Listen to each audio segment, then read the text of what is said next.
예, 안녕하십니까. MDMS의 조례열 목사입니다. 오늘의 말씀은 마태복음 16장 18절입니다. 또 내가 네게 이르노니 너는 베드로라. 내가 이 반석 위에 내 교회를 세우리니 음부의 권세가 이기지 못하리라. 예, 이 말씀을 반석 위에라는 제목으로 함께 은혜를 나누도록 하겠습니다. 오늘은 돌 얘기를 좀 하겠습니다. 기독교에서 사용하는 반석이라는 용어는 넓고 평평한 부피가 큰 돌로 영어 성경에서는 락이라고 하고 헬라어로는 페트라라고 합니다. 추상적인 개념으로는 어떤 견고한 성질을 가리키는 말이기도 합니다. 한자어 반은 소반반 또는 쟁반반이라고 합니다. 즉 쟁반같이 넓고 평평해서 그 위에 건물을 짓고 높이 세울 수 있는 터가 되는 것을 말합니다. 마태복음 7장 24절의 말씀인데, 그러므로 누구든지 나의 이 말을 듣고 행하는 자는 그 집을 반석 위에 지은 지혜로운 사람 같으리라 라고 했습니다. 여기서의 반석하고 동일한 용어를 사용된 것입니다. 반석 위에 집을 지은 사람은 지혜롭다고 하십니다. 반대로 모래 위에 집을 지은 사람은 지혜롭지 못하다는 말이겠죠. 오늘의 본문의 말씀은 베드로가 예수님께 대해서 주는 그리스도시요 살아계신 하나님의 아들이니다 라고 대답했을 때 예수님께서 내가 복이도다 하시면서 이어서 하신 말씀입니다. 또한 그 다음 말씀으로 베드로에게 천국 열쇠를 내게 주리니 라고 또 하십니다. 베드로의 믿음의 고백에 예수님께서는 이 반석 위에라고 하시면서 반석과 같은 믿음의 고백 위에 주님의 교회를 세우겠다고 하신 것입니다. 또한 그런 베드로에게 천국 열쇠도 주시겠다고 하셨습니다. 베드로의 예수님에 대한 믿음의 고백에 예수님께서는 큰 축복이 임하는 장면입니다. 여러분, 현대의 건축공법은 높은 빌딩을 짓고 다리를 만들고 할 때 철골, 철근, 그리고 콘크리트를 사용합니다.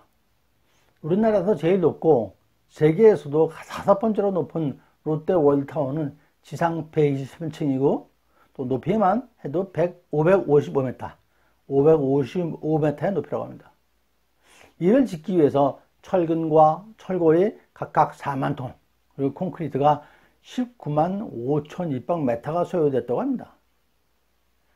콘크리트도 그냥 보통 일반적인 콘크리트가 아니라 초고강도 콘크리트를 사용했다고 합니다.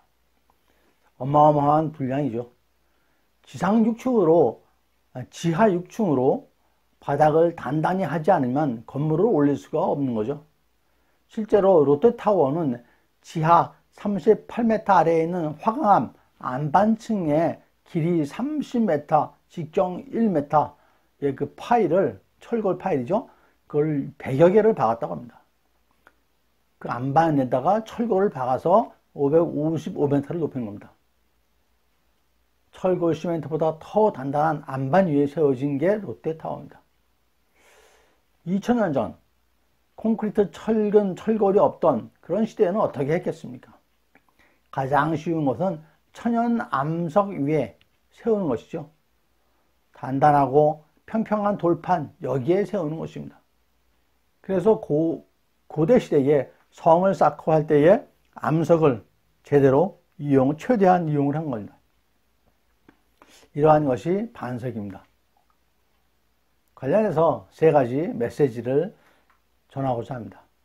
첫 번째, 예수님은 우리의 반석이십니다. 구약 성경에서도 반석이라는 용어가 사용되었습니다. 출애굽기 17장 6절입니다. 내가 호렙산에 있는 그 반석 위 거기서 내 앞에 서리니 너는 그 반석을 치라. 그것에서 물이 나오리니 백성이 마시리라. 모세가 이스라엘 장로들의 목전에서 그대로 행하니라 라고 기록되어 있습니다. 하나님께서 반석 위에 계시고 모세부로 그 반석을 치라고 했습니다. 그러면 출애굽한 백성들에게, 목말라는 출애굽 백성들에게 물을 주겠다고 하십니다. 앞서 말씀드린 롯데타워처럼 암석은 요새나 산성을 건설하는데 더없이 좋은 지형 지물입니다. 고대 시대에는 고대 도시들은 대부분 이런 지형 지물을 이용한 안반에 세워진 성곽의 보호를 받는 곳에 세워졌습니다. 뿐만 아니라 팔레스타인의 반석은 석회암으로 이루어졌기 때문에 많은 동굴을 형성하고 있었고 더없이 좋은 그런 은신처, 주거지가 되기도 했습니다. 다윗이 사울한테 추격을 당할 때 안반 동굴에서 숨어 지냈습니다. 사무엘상 19장부터 30장까지 다윗의 피난 생활이 기록되어 있습니다. 10여 년간 피난 생활을 했었습니다. 22장 1절에 그러므로 다윗이 그곳을 떠나 아굴라 굴로 도망하매 하였고 24장 3절에서는 그 굴 깊은 곳에 있더니라고 기록되어 있습니다. 그래서인지 다윗의 시편에 반석을 찬양하는 고백이 많이 나옵니다. 시편 18장 2절 보시겠습니다. 너무 잘 알고 계시는 그런 말씀이시죠. 여호와는 나의 반석이시오 나의 요새시오 나를 건지시는 이시오 나의 하나님이시오 내가 그 안에 피할 나의 바위시오 나의 방패시오 나의 구원의 뿔이시오 나의 산성이시로다 라고 하였습니다. 시편 17장 10편에서는 능력의 반석, 94장 22편에서는 피할 반석, 73장 26절에서는 내 마음의 반석이라고 찬양을 합니다.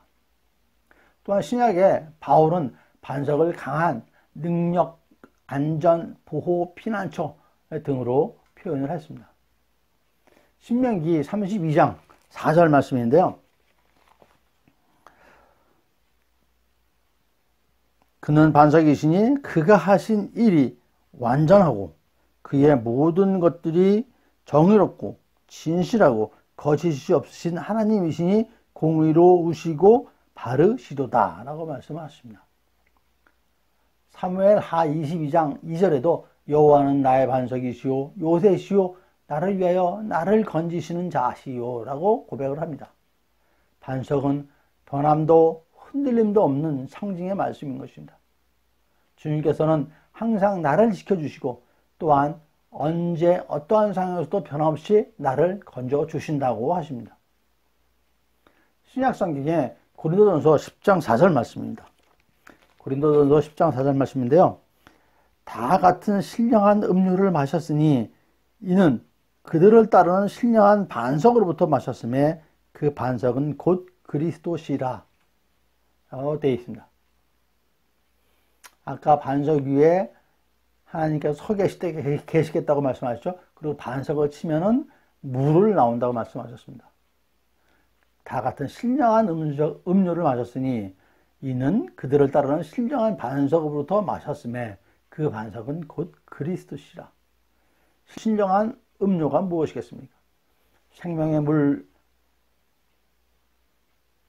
물로 광야에서 여호와 하나님께서 택하신 신령한 반석을 통해서 물을 마시는 것입니다. 그와 같이 죽음에서 우리를 구원한 반석, 그 반석이 곧 그리스도이심을 고백하는 말씀입니다. 성경에서는 예수 그리스도를 돌로도 묘사를 합니다. 베드로전서 2장 6절에서 7절 말씀입니다.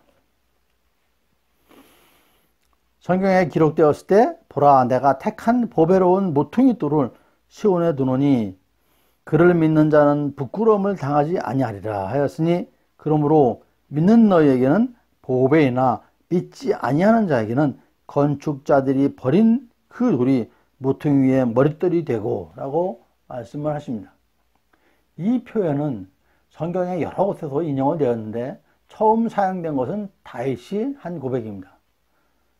시편 118편 22절에서 다윗이 찬양하였는데 이는 다윗이 사울한테 쫓겨가지고 생명의 위협을 받고 도피자 신세일 때에 찬양한 것입니다. 하나님의 구원의 은혜로 건축물의 기초석처럼 이스라엘 역사의 중요한 위치를 차지한 자신에 대해서 하나님께 감사드리는 찬양인 것입니다. 여기서 모퉁이 돌은 영어로 코너스톤이라고 그러죠. 건물의 모퉁이에 놓여서 벽을 지탱해주는 큰 주춧돌을 얘기합니다. 이 돌은 건물에서 가장 중요한 기초석 역할을 하고 교회의 머리요 토대가 되는 예수 그리스도를 상징하고 있습니다. 에베소서 2장 20절에 기록된 말씀인데요. 너희는 사도들과 선지자들의 터 위에 세우심을 입은 자라 그리스도 예수께서 친히 모퉁이 돌이 되셨느니라 라고 증거하고 있습니다. 또 머릿돌이 나오는데 머릿돌은 헤드스톤입니다. 건축물의 기초석으로 교회의 기초적인 예수 그리스도를 또한 상징하는 말입니다. 즉 위의 말씀은 사람들에 의해 멸시받고 버림받은 존재이지만 하나님에 의해서 귀히 쓰임받는 존재임을 의미를 하고 있습니다.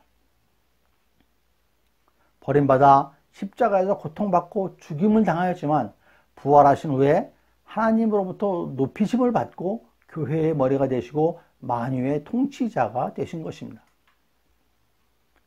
지금은 머릿돌을 착공일이나 준공일 등을 기록한 건물 외벽에 붙이는 그 현판으로 사용되고 있습니다.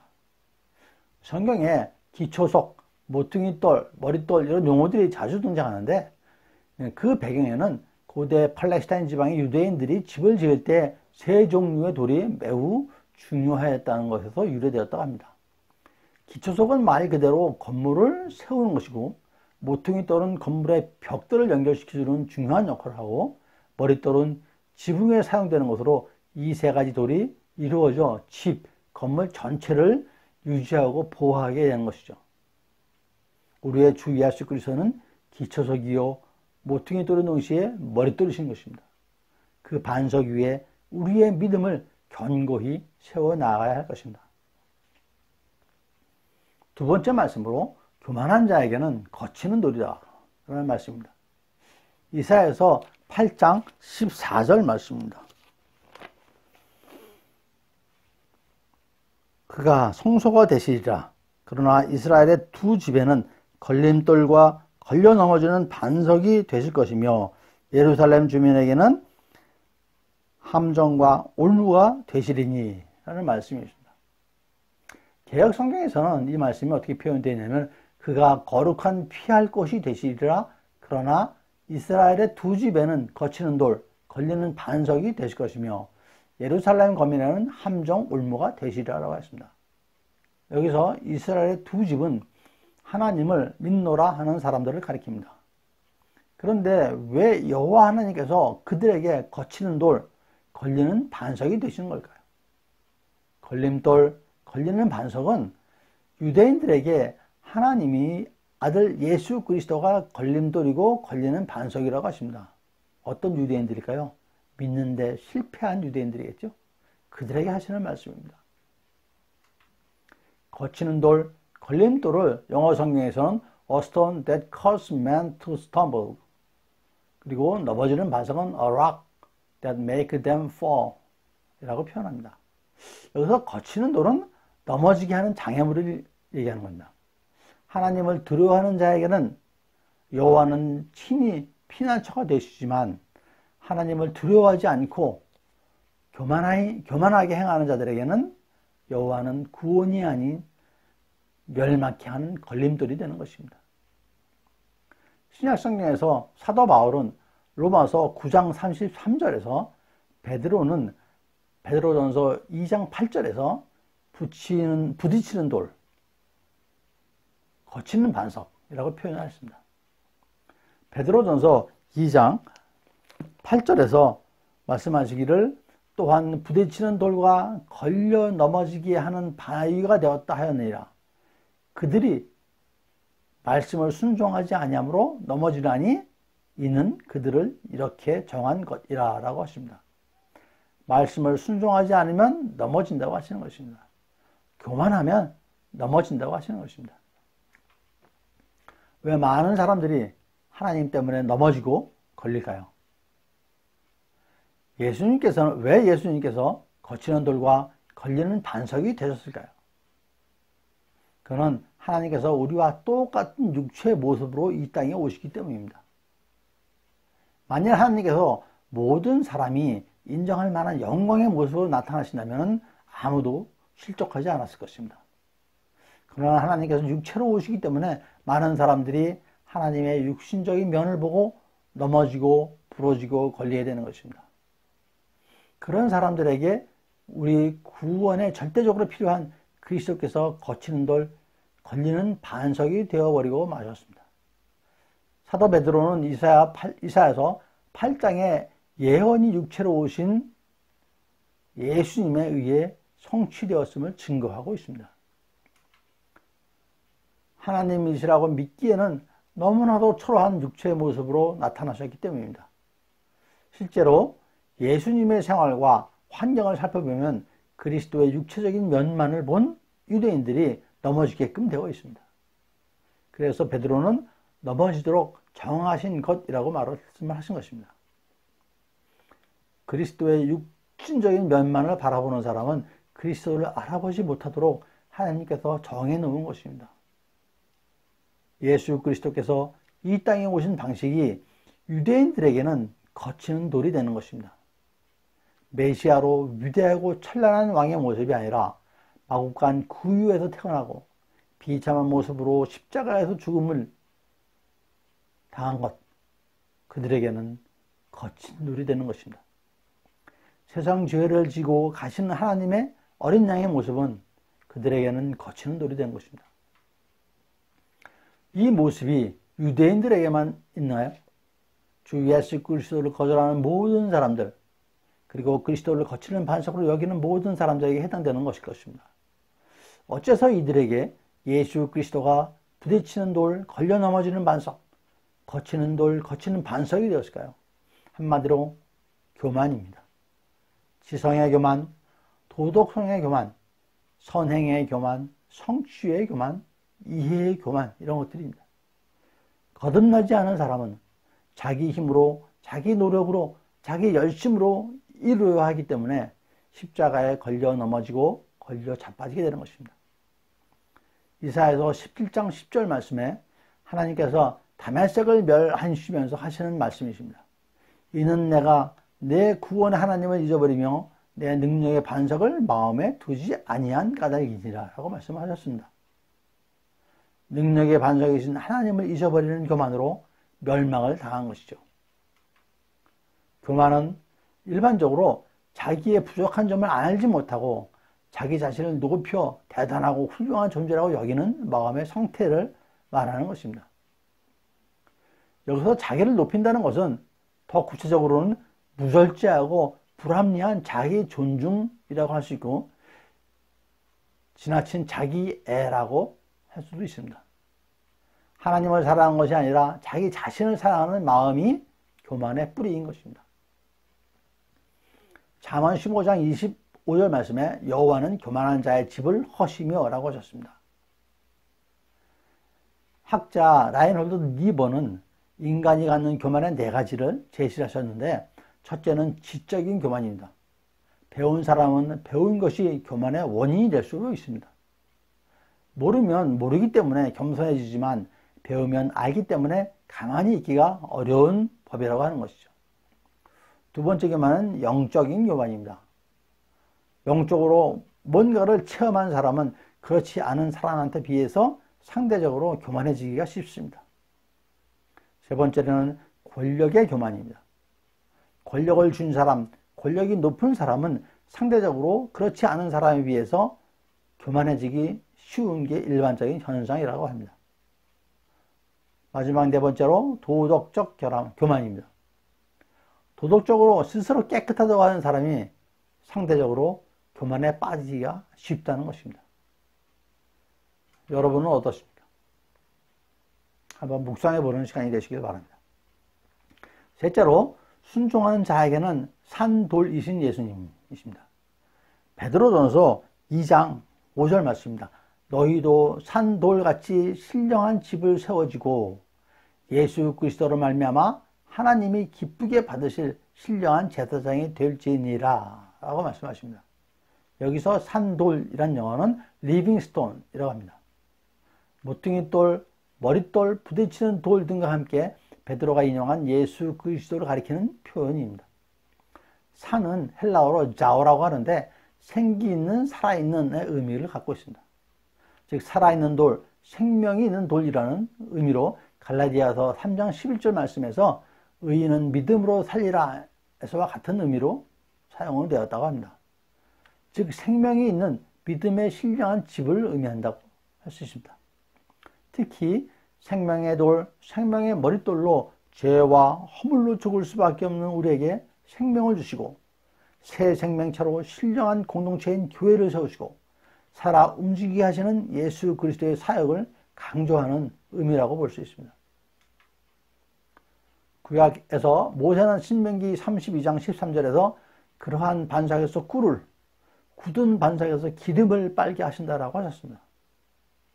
베드로는 이어서 이사야서의 말씀을 이용해서 이사야 28장 16절에 나와 있는 말씀인데요. 그러므로 주 예수께서 이같이 이르시되 보라 내가 한 돌을 시온에 두어 기초를 삼았노니 곧 시험한 돌이요 귀하고 견고한 기초돌이라. 그것을 믿는 이는 다급하게 되지 아니하리로다 라고 하셨습니다. 베드로는 베드로전서에서 한 돌이 아닌 보배로운 모퉁이 돌이라고 표현을 했습니다. 영어 성경에서는 모두 두 개 다 한 돌하고 모퉁이 돌을 코너스톤이라고 적혀 있었습니다. 여기서 시온의 기초돌이란 하나님 나라의 근간이 되시는 메시아 예수를 가리키는 표현으로 예수님께서 모퉁이 돌이 되신 교회만이 환난 날에 구원을 주시는 참 피난처이심을 고백하는 그런 말씀입니다. 우리가 믿음으로 믿는 예수 그리스도는 십자가 죽음에서 부활하시어 살아계십니다. 생명으로 우리 곁에 계십니다. 순종의 십자가에서 부활하신 것입니다. 예수님께서 순종으로 십자가를 지셨고 죽음을 택하셨습니다. 그리고 다 이루었다라고 말씀하십니다. 그러므로 우리가 구원을 받은 것이고 이것이 그리스도의 구원이신 것입니다. 로마서 10장 10절 말씀입니다. 사람이 마음으로 믿어 의에 이르고 입으로 시인하여 구원에 이르느니라 라고 하십니다.